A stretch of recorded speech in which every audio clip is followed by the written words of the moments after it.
You think travel in 2026 is just the same rules with a new calendar year. You're wrong. What changed this year isn't loud, isn't advertised, and it isn't explained clearly at booking. But these updates are already catching passengers off guard, costing them money, time, denied boarding, missed connections, and ruined first days of trips. If you still travel the way you did it for years, you're moving with outdated habits in a system that no longer works the same way. Watch this in order and you'll move through 2026 travel cleaner, safer, faster, and with fewer surprises than most people around you. Skip it and you'll feel exactly where the system changed when it's already too late. Phase 1. Pre-booking reality check purpose. Stop mistakes before money is locked in step 1.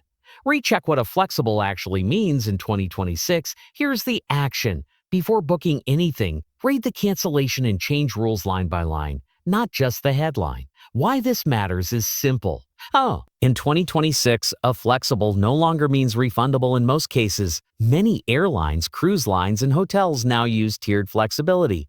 You can change dates, but only once. Or you can cancel, but only for credit, not cash. And that credit often expires faster than before. If you skip this, you think you're protected, then realize too late that your refund is locked into a credit you can't realistically use. Pro tip, look specifically for phrases like administrative fee, rebooking window, or credit validity. Those are the quiet places where flexibility disappears. Step 2. Stop assuming all passports are treated equally. The action here is to check destination-specific passport rules, even if your passport is valid. In 2026, more destinations are enforcing strict passport age and blank page requirements at boarding, not arrival. Some airlines are now fined if they let you fly with a passport that technically works but doesn't meet destination-specific rules. Skip this and you don't get denied at immigration. You get denied at the airport counter after waiting in line for an hour. Pro tip, many systems now check passport issue dates, not just expiration. If your passport was issued too recently or too long ago, that can trigger extra checks. Phase 2. Documents and digital prep purpose. Avoid boarding delays and surprise denials. Step 3. Treat digital travel forms as mandatory. Not optional. Your action is to complete all digital travel authorizations at least 72 hours early. Why this matters is that in 2026, airlines are increasingly required to verify digital clearance before issuing boarding passes. That includes visas, entry declarations, health forms, and transit approvals. If you skip this, you don't just slow things down. You may be pulled aside while others board or worse, told to step out of line entirely. Pro tip, screenshot every confirmation page. Systems fail, Wi-Fi drops, and counters still ask for proof even when things are linked. Step 4. Separate identity documents from travel documents. Here's the action. Do not store everything in one place. Why it matters is that lost phones and stolen bags now create bigger problems than before.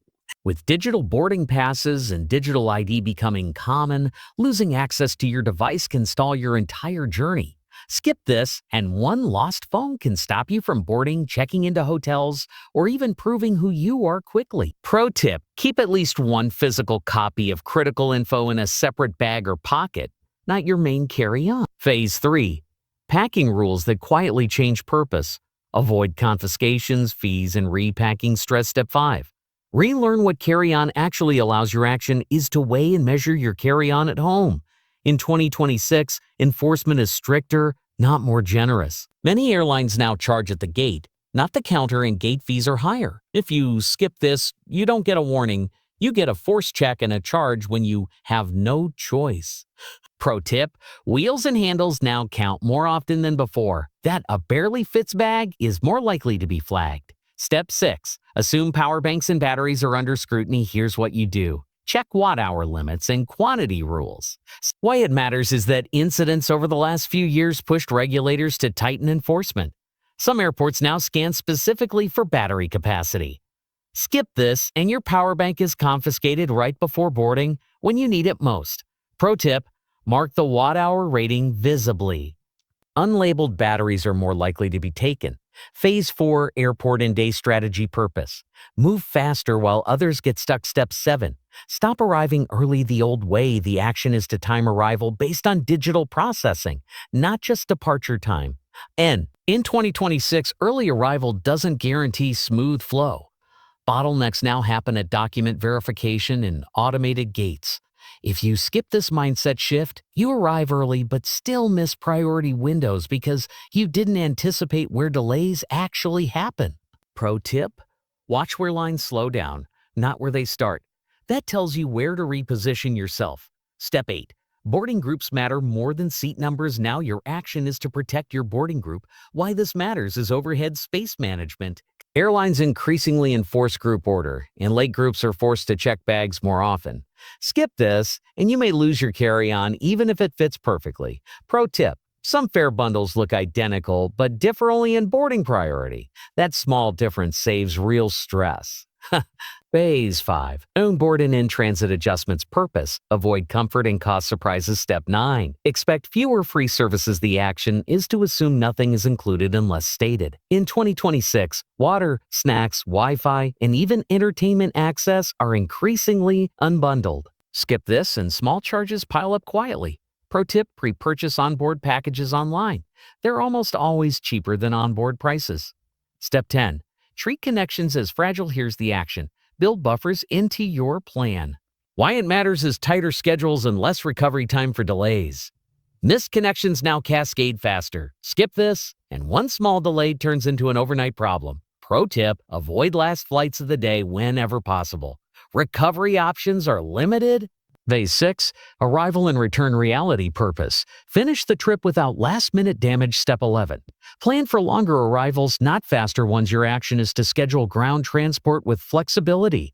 Why it matters is that arrival processing is uneven. Automated systems are faster, but manual checks take longer when triggered. Skip this, and pre-booked rides or excursions may be lost. Pro tip: choose transport with free waiting time or easy cancellation. Step 12. Prepare for exit checks on the way home. The action here is to keep documents accessible until you're fully done. In 2026, some destinations conduct exit verification more aggressively. Skip this, and you're scrambling at the final checkpoint. Pro tip: keep everything accessible until you leave the secure area completely. Common traps to avoid: don't assume last year's experience applies this year. Don't trust labels like a flexible or a basic without reading details. Don't pack based on enforcement. Hack based on enforcement. Don't rely on a single device for your entire identity. These are the mistakes that quietly ruin trips without ever making headlines.